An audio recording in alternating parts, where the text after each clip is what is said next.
Our video today is about the claim of Muslims that the Bible is corrupted. Uh, Before I start, we need to ask very easy questions. Who is the one who sent the Bible according to Muslims? When somebody is speaking to us, accusing our book to be corrupted, we have to be clear about a few issues. First, do they believe that this is a book from God? If they say yes, then who is the one who sent it? What God? Then after that, we can know better about this accusation. According to Muslims, the one who sent the Torah and the Gospel is Allah.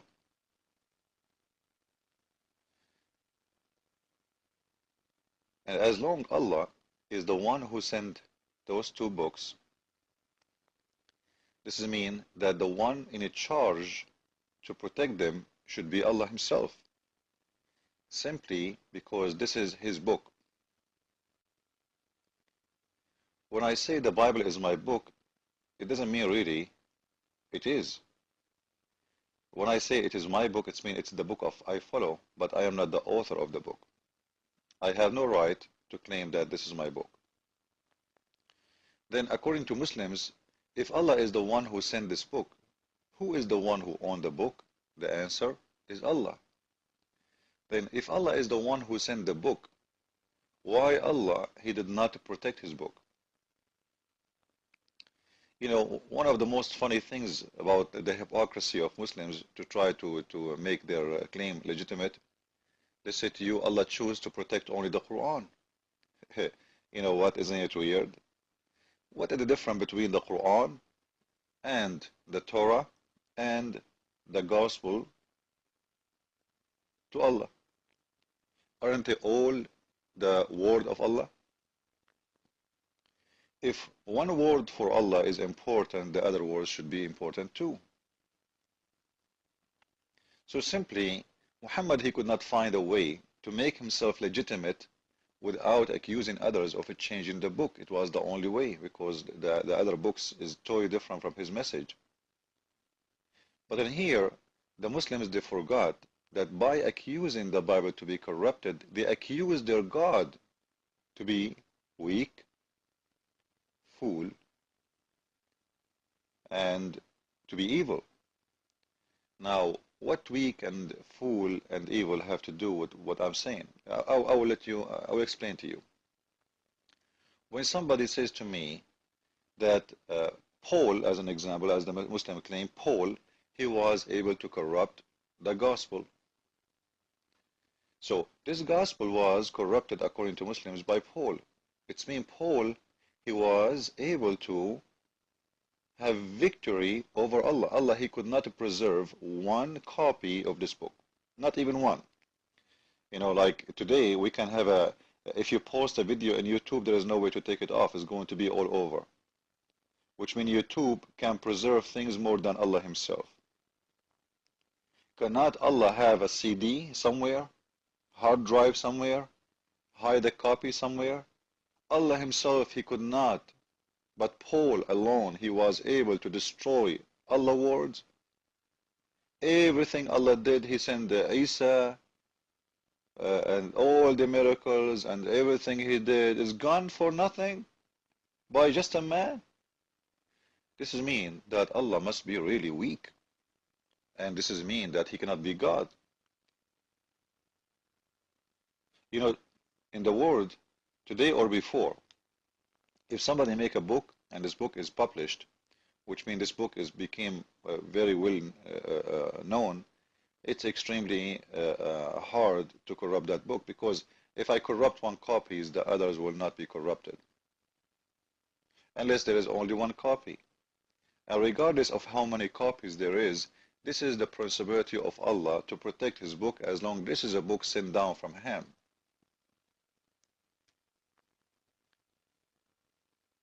And Allah, He want to protect only the Quran, but He don't want to protect the Bible or the Torah. Then we ask Allah, why?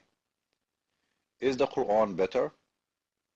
If a Muslim will say to me, yes, it's mean Allah really crazy, because why some of his words are less quality from the others? Is the Quran more holy? If the Muslims say yes, it's mean there's some of his words are dirty and the others is more holy. So simply, the accusation is very false. Then we go to other point. We ask the Muslims, Allah corrupted the Bible according to His will, or by His will, or against His will. To make it easier, you know, let us say I am God, just for the sake of argument, and I have power over all things around, and nothing can be done without my permission. This is mean. This is what the Muslim says. Nothing can be done in this world without His permission. This is mean that the Bible was corrupted by Allah's permission, which mean He is a partner in this evil behavior. He is working against Himself, and this is what Satan do. Like, you know, the people of Satan, they divide themselves over each other, and they start fighting each other, like the Shia and the Sunni and the Ahmadiyya and Baha'iyya and etc., killing each other, suicide bombing. Allah, He could not be supported, you know, someone who support Himself, so He decided to be against Himself. Well, how is that going to be? Allah, when He allowed the Bible to be corrupted, He allowed His book to be corrupted, not my book, because the Muslims, they say this is His book. So this is mean that Allah and Satan are partners. They have the same agenda, they have the same plan. Let us, me and you, Satan, corrupt the book, and let us fool those people, say they will go to hell. Ask yourself, if the claim of Muslims is true about this book is coming from God, His name is Allah, and this book was corrupted, what is the fault of someone? He's a Christian, he believes that this book, you know, he's an honest person, decent person, he don't believe that this book is corrupted. It is the crime of who? Of this? It is Allah, because He is the one who allowed the book to be corrupted. As you see, the Muslims, they say, if Allah wants, nobody can corrupt His book, and the proof, they say to you, the Quran. By the way, the Quran, not only corrupted, it's the book of corruption. I will never accuse the Quran to be corrupted, by the way, because you cannot prove the corrupt to be corrupt. It's corrupted from the beginning. But the point is, as long Allah is the one who allowed the corruption, it is mean Allah is a big partner in it, and Allah, He have a hand in this corruption. If you go, you know, and here somebody will say, well, isn't it this about a free will? People, you know, God give people a free will to do whatever. No, this is not the case, because in here is not about you and about me. It's about Him. This is His word. This is His word. Because if Allah wanna allow the corruption for His book, why He send it anyway? He knew it's going to be corrupt, don't you? Why you send Isa? Why you send Musa? Why you send? If you know they will not accomplish anything. And the most important, forget about what those men did. All the prophets of God. The most important, this is a holy word supposedly for God. If the man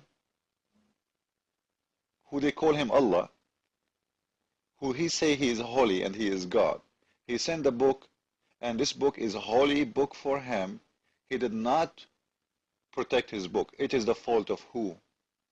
Simply, it is the fault of Allah. So the first option, if Allah, He allowed it to be corrupted, it means He is part of it. Now, let us go to the other option. Allah did not allow it, but Satan was able to corrupt. What does that mean?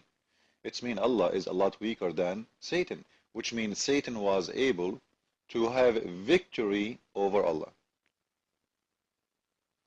And this is a proof that Allah cannot be God in either way, either by the Bible corrupted by His will, or the Bible was corrupted against His will, because in either way, this cannot be from God. In the same time, there's many proofs that Muhammad, he took an oath over the Torah and saying, bring your Torah and let me take an oath on it, and if it is really false book, why Muhammad, he is taking an oath in a false book, in a corrupted book? Are you approving the corruption by taking an oath in it? You take an oath in what is holy. You don't take an oath over a satanic book, because corruption means Satan, he put words in there, he put verses there, he changed all the book.